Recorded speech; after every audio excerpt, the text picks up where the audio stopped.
हम फिर आ गए तेनालीराम की कहानियों का पार्ट 6 लेके। तो आइए पहले तेनालीराम का परिचय देखते हैं और फिर कहानियां। आज हम देखेंगे तेनालीराम की कहानी जो बच्चों को बहुत पसंद आती है। तेनालीराम को उनकी प्रॉब्लम सॉल्विंग स्किल्स के लिए जाना जाता है। बच्चों को सबसे पहले उनके बारे में बता देना चाहिए। चलिए सबसे पहले जानते हैं तेनालीराम कौन थे और किस कारण से वो प्रसिद्ध हैं। तेनाली रामकृष्ण दक्षिण भारत के एक महान कवि, विद्वान, विचारक और विजयनगर के राजा कृष्णदेवराय के दरबार में विशेष सलाहकार थे। वो राजा को न केवल राज्य चलाने के लिए बेहतरीन सलाह देते थे, बल्कि अपनी चतुरता के कारण राज्य की किसी भी समस्या का समाधान करने की योग्यता रखते थे। उनकी तेज बुद्धि के कई किस्से और कहानियां हमारे देश में प्रसिद्ध हैं। तेनालीराम की कहानियां बहुत ही लोकप्रिय हैं। कहानियां जो उनकी चतुराई, बुद्धिमत्ता और हाजिर जवाबी को दर्शाती हैं।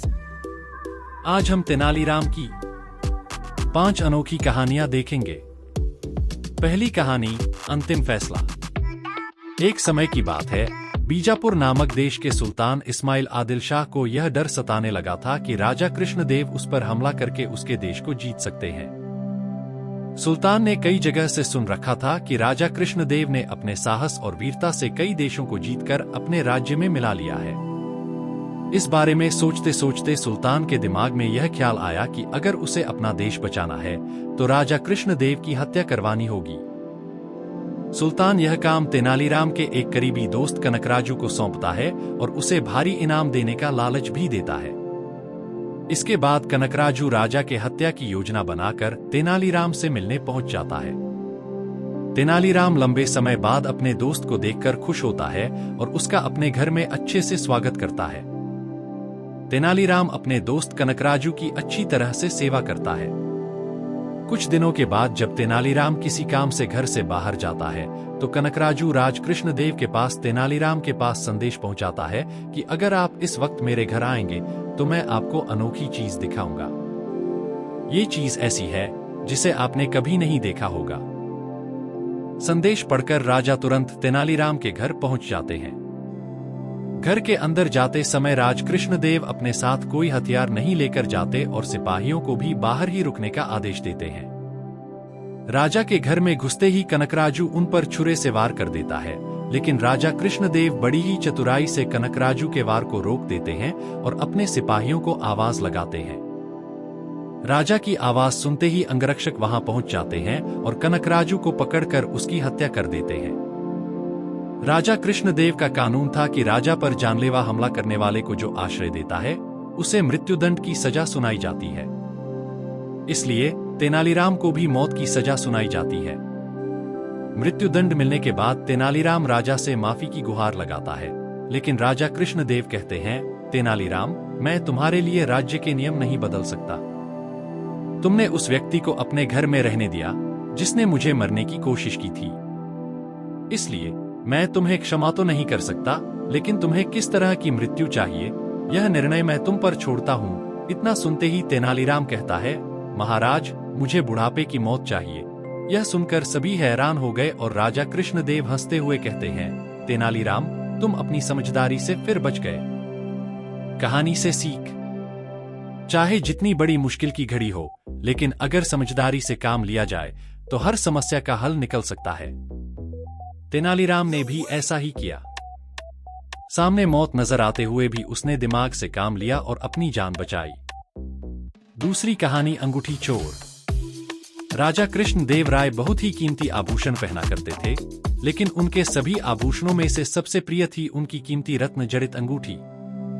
वो हर वक्त अपने अंगूठी को देखा करते थे। इतना ही नहीं, वो दरबार में भी सभी को वो अंगूठी दिखाया करते थे। लेकिन एक दिन महाराज अपने दरबार में काफी उदास बैठे थे। उन पर उनके सबसे खास मंत्री तेनालीरामा की नजर गई। वो राजा के पास आए और उन्होंने राजा की उदासी का कारण पूछा। राजा ने बताया कि उनकी सबसे कीमती अंगूठी चोरी हो गई है और चोर उनके अंगरक्षकों में से ही कोई एक है।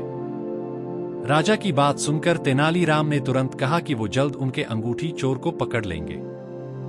तेनाली की बात सुनकर राजा काफी खुश हुए। तेनाली ने राजा के सभी अंगरक्षकों को बुलाया और कहा, मुझे पता है कि महाराज का अंगूठी चोर आप में से ही कोई एक है। जो निर्दोष है उसे डरने की कोई जरूरत नहीं है, लेकिन जो गुनहगार है वो सजा भुगतने के लिए तैयार रहे। आप सभी मेरे साथ काली माता के मंदिर चलें। तेनाली की यह बात सुनकर राजा हैरान हो गए और बोले, चोर पकड़ने के लिए मंदिर क्यों जाना? तेनाली ने कहा, महाराज आप धैर्य रखें, मंदिर में ही चोर का पता चलेगा। सभी मंदिर पहुंच गए। तेनाली पहले मंदिर के अंदर गए और पुजारी के कानों में कुछ कहा। फिर तेनाली ने बाहर आकर अंगरक्षकों को बारी बारी से काली माता के पैर छूकर आने को कहा। तेनाली ने सभी को यह भी कहा कि आज रात मां काली सपने में आकर उन्हें चोर का नाम बताएंगी। तेनाली की बात सुनकर सभी अंगरक्षक एक एक कर मंदिर के अंदर जाते और काली मां के पैर छूकर बाहर आते।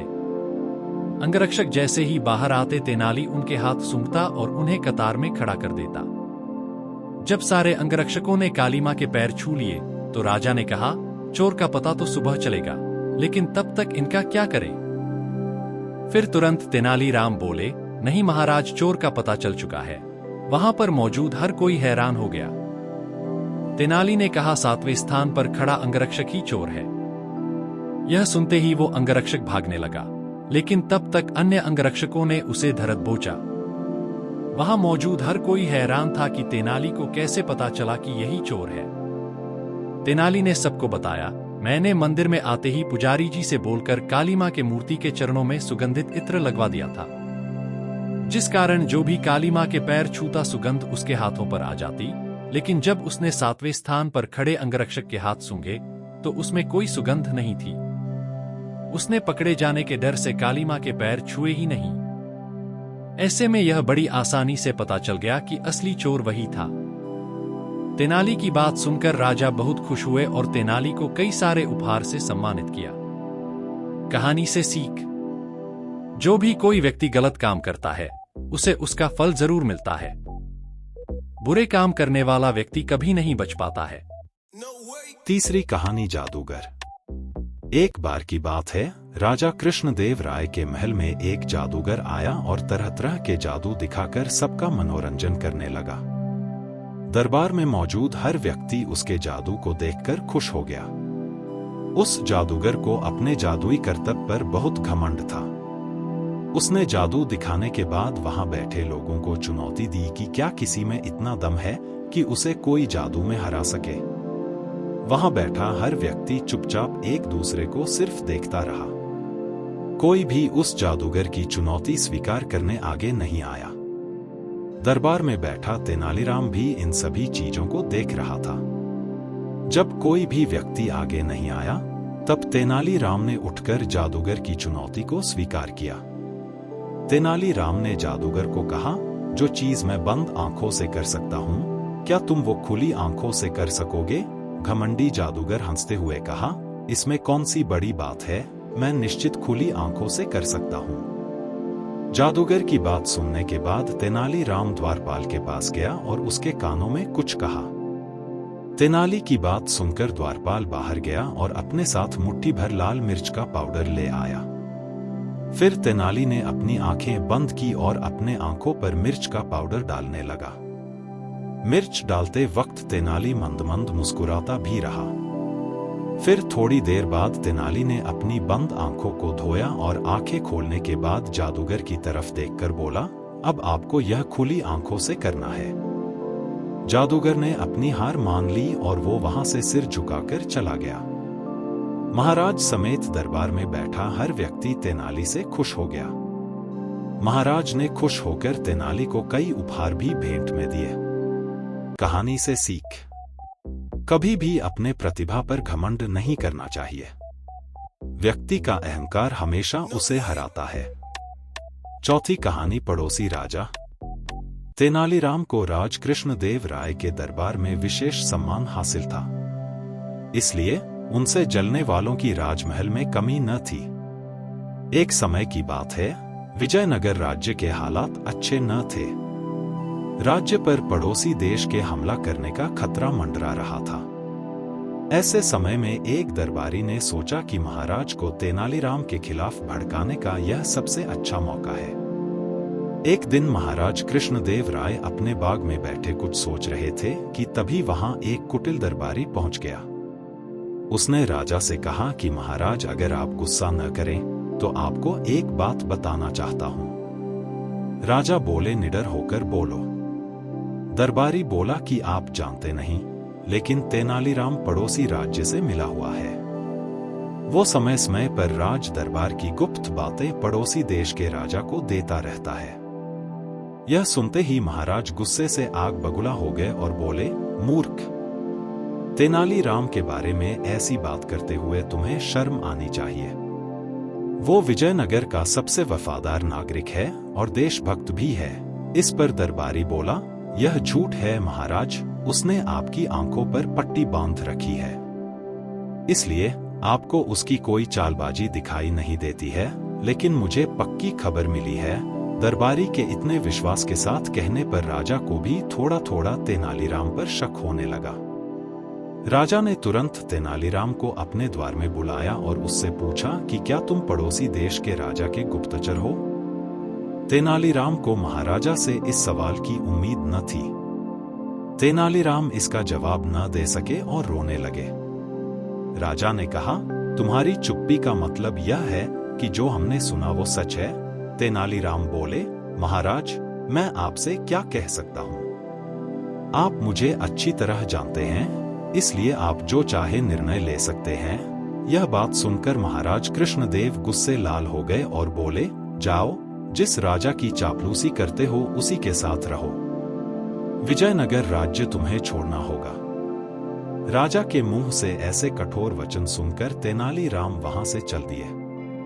वह पड़ोसी राजा के दरबार में पहुंचे और उसकी तारीफ में उन्होंने कई गीत गाए। तेनालीराम की प्रशंसा से पड़ोसी राजा बहुत खुश हुआ और उससे उसका परिचय मांगा। तेनालीराम ने कहा, मैं विजयनगर के राजा कृष्णदेवराय का निजी सचिव हूं। राजा बोले, विजयनगर तो हमारा दुश्मन है, फिर तुम वहां के निवासी होकर मेरे दरबार तक कैसे चले आए? क्या तुम्हें डर नहीं लगा?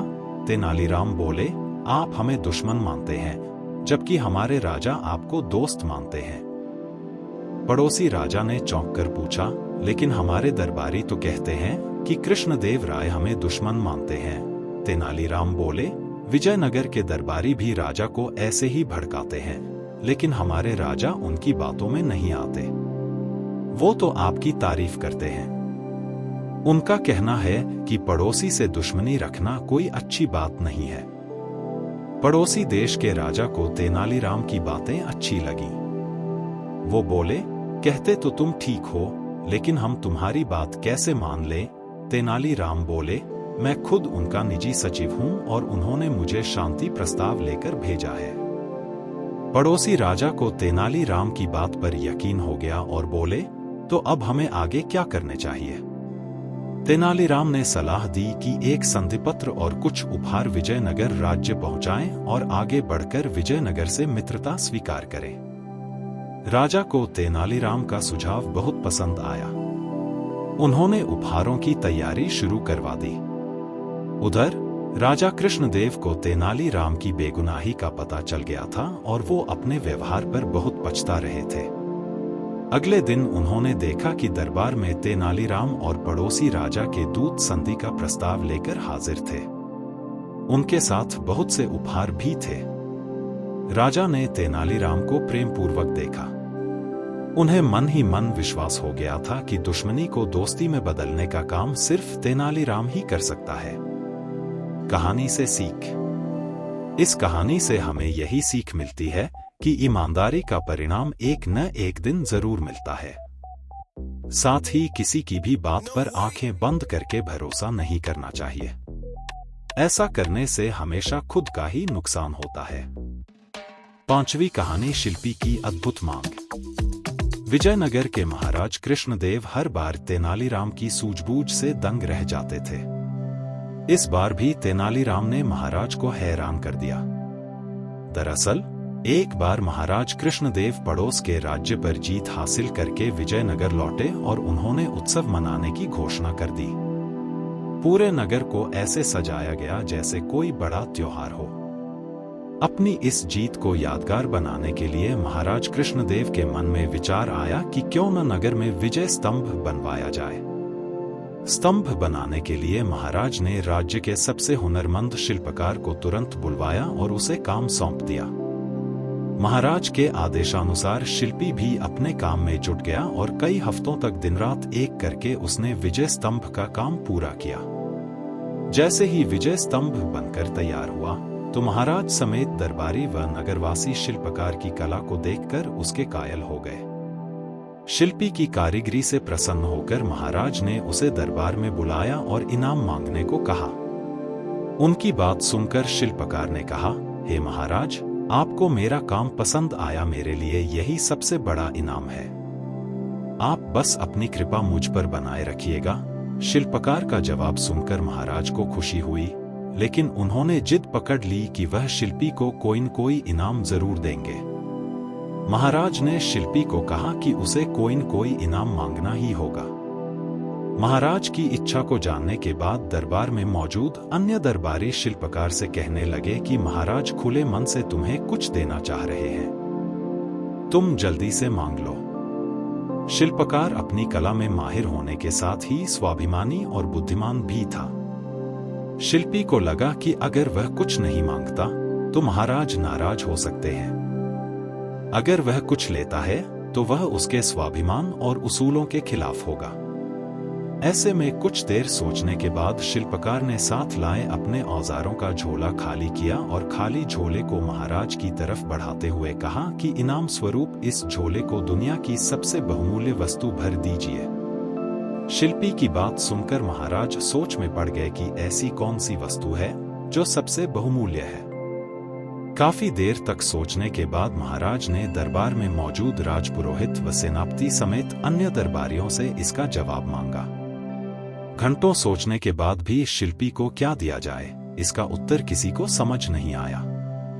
किसी से भी संतोषजनक जवाब न मिलने पर महाराज झल्ला गए और शिल्पी से कहने लगे कि इस दुनिया में हीरे जवाहरात से बढ़कर और क्या कीमती हो सकता है।